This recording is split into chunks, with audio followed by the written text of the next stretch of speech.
So if there's anything that I've been hearing since I've gone to HDZero and started going to races is, Mayday, you gotta upgrade your lens.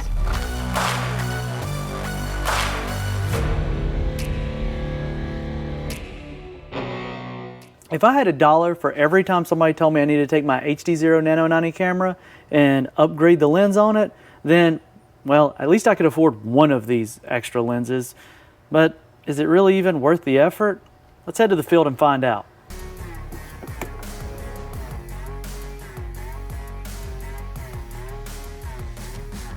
So we're out here at the field, and I just want to, like, the reality is, I'm going to start this off by saying I hate focusing lenses. This is why I've been using the stock lens since I moved over to it.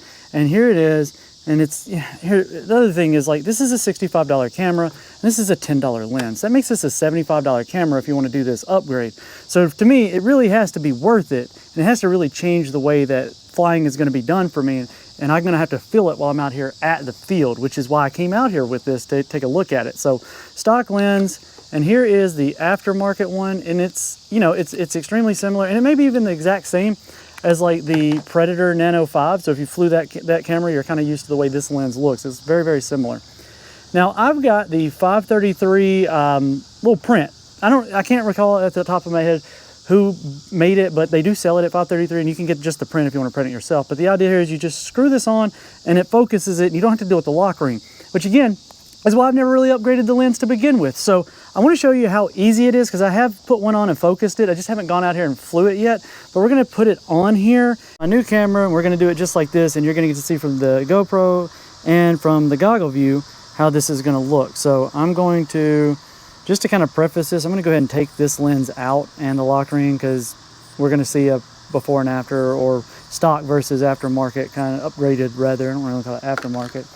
Let's hope there's no debris getting in here, because I just dropped the lens. It's gonna take a little bit longer. All right, so lens is now, look, I screwed it on there and I didn't tighten it down. Let's go ahead and plug it in. So we got video, and that is extremely out of focus.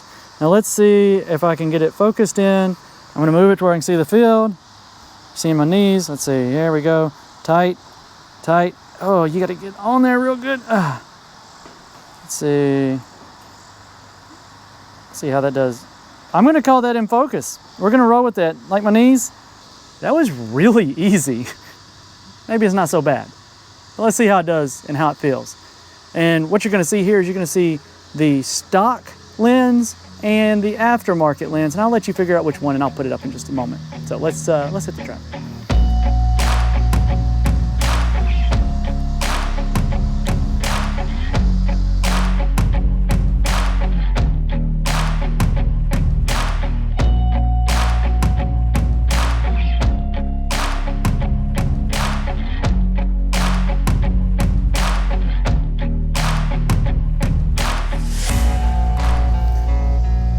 So ultimately, at the end of it all, what do I think? I mean, other than that I just blew up this here quad. I was gonna show you some really old camera, but it it caught on fire. So that one won't be flown today. But I did spend quite a bit of time flying this one, and man, I'm telling you, I'm a little torn on it. So just like what we started off, this makes it a $75 camera, and that's a lot of money. And you're flying at these gates pretty fast, and there's not a whole lot of guarantee it's going to come out the other side of a crash. Okay, so every time you do that, you're looking at the potential for that. But you were already looking at a $65 camera. I guess the reality is you're going to have to look at the footage and kind of make up your own mind. I do have to admit that it kind of irks me that that's not the stock lens. Like, it is better. Like, I'm not going to sit here and pretend like it's not. Because the FOV is a lot less fisheye, which means you can gauge distances a lot better. There's a more consistent bit to the image, so it's not as, again, it's not as fisheye. The FOV doesn't feel quite as wide, but it's okay that it's not quite as wide, because you're on typically a track that's fairly, well, even if it's a smaller track, it's fine. You're not flying indoors with this camera mostly. These are going to be, this setup's going to mostly be used on a track. You know what, it might even work good for freestyle, because like it does correct a lot of, it's more like lens correction, if you will. You don't need as much in post.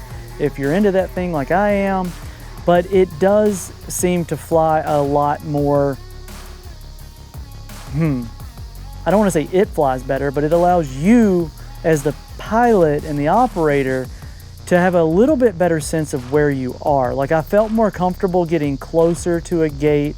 I hit a couple today, that's part of it, but I felt confident to go in a little tighter than I normally would have. So might be something worth keeping in mind. I could ramble all day about it, but ultimately it does look better. I just can't tell you whether it's worth the extra 10 bucks. But what I can say is that little 3D print that somebody designed and 533's got it on their site, if you order it, throw that thing in your basket, because even if you got a printer, just pulling it out, sticking it on there and going to the track. You saw how quickly we focused it. That was incredible. And I hate focusing these FPV cameras because the lock ring's always a piece of junk and it comes loose and you're flying blurry and it's just dumb as all get out, and I hate it. So with all of that said, I hope you all got something out of this video, because I haven't seen a whole lot of comparison or people really talking about the difference between the lenses, and the real application is the difference, not the specs on a piece of paper. So hope you all enjoyed it. You know how to do, like, subscribe, yada yada. Let me know in the comment section, have you been using this lens? Do you like this lens? Do you care about it? Do you not care about it? Do you think it should be part of the package rather than the way it is now? So love to hear your thoughts down in the comment section below. Sound off, and I'll see you all in the next one.